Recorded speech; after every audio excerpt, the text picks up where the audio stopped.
Well, the FBI and the ATF are absolutely scrambling right now. And believe me, I have to clean up the mess. I'm cleaning up the mess, and it is a mess. Every single thing he touched turned to shit. With Trump's latest appointment to the FBI and his upcoming appointment to the ATF, this could secure the rights to gun owners not for 4 years, not for 8 years, but for decades into the future. More than a decade with Kash Patel, which is something I talked about in a previous video.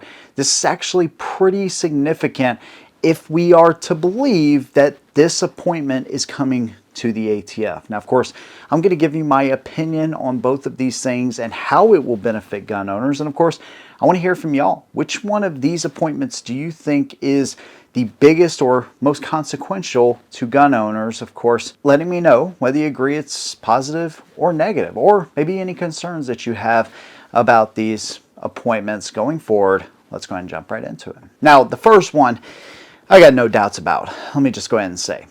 And it's not the agency, it's the person, it's the guy.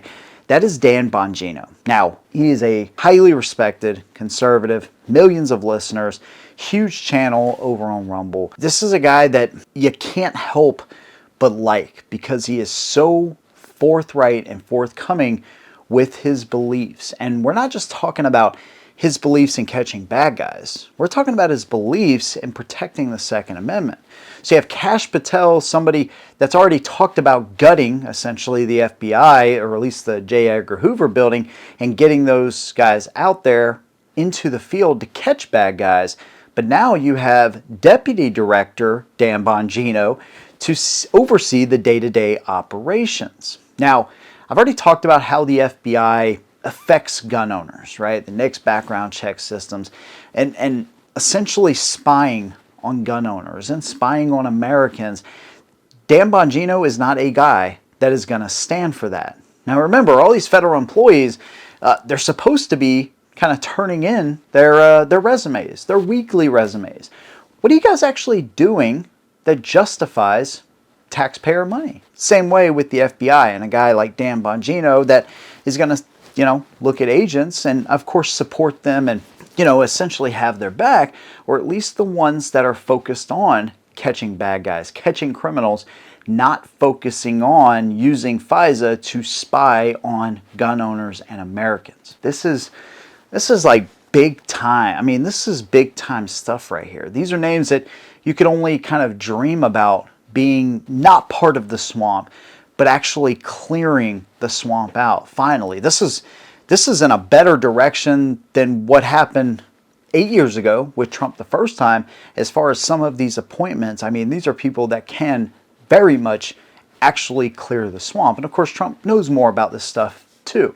And he also knows, I think, and has a better judgment of who to put around him to make sure that all of his promises get kept. And Dan Bongino of the FBI, this is fantastic. If you're willing, and I think part of it too is he wants to reinstate trust, or reinstate as much trust as possible into an agency that for a long time was very highly respected, but now, especially after the past 4 years, is kind of seen as a joke or a political pundit, where it used to not be seen like that, at least not to the level it is today. But somebody that could push what Kash Patel is looking to do into a direction maybe even quicker is somebody that understands the ATF, somebody that's worked there for a long time too, but somebody that's also gone to battle with the same agency he used to work for, and that is Dan O'Kelly.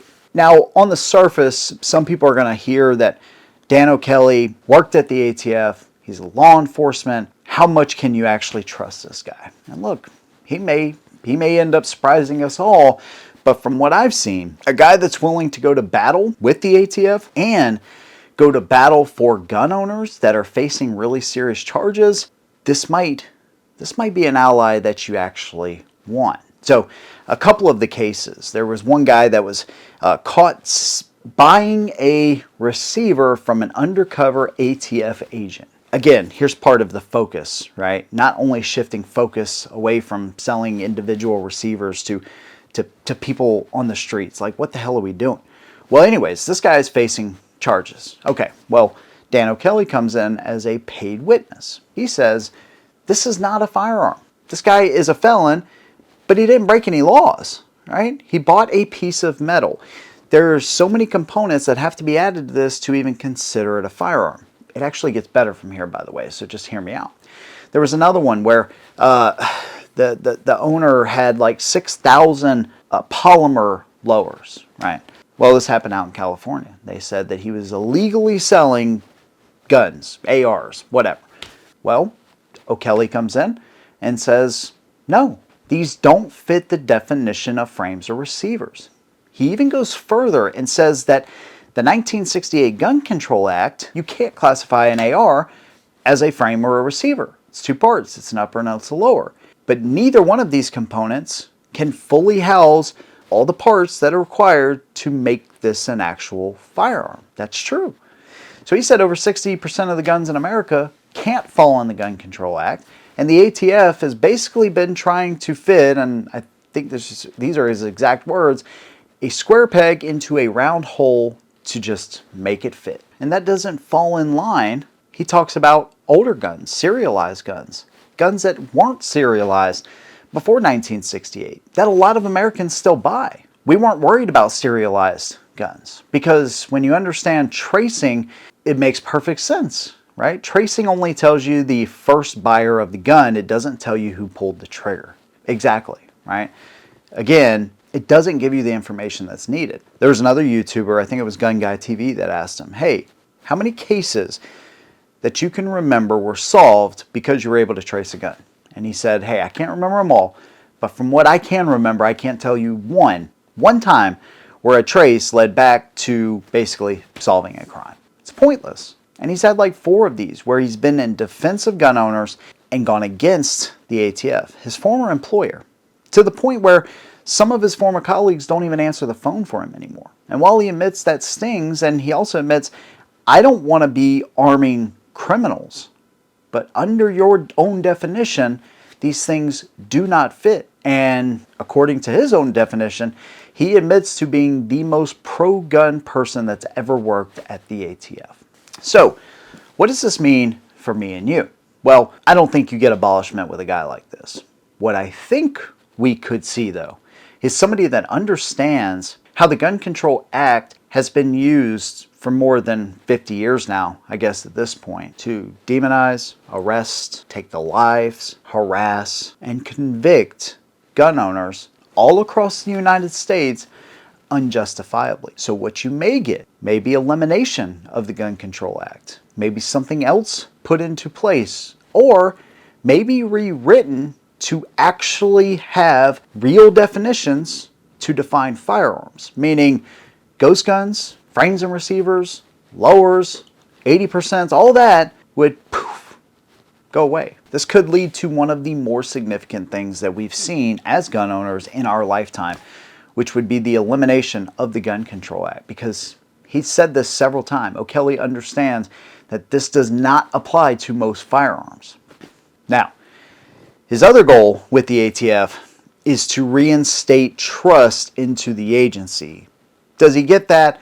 Probably not. But what he said is that he would be working on making sure the ATF works with good gun owners, with law-abiding citizens, and refocuses on going after bad guys, after criminals. Sounds pretty familiar.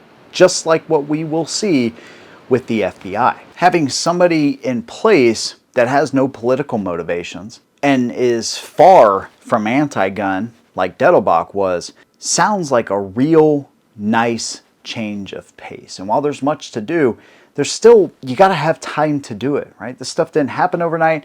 It's not all going to be fixed overnight, but this is a step in the right direction.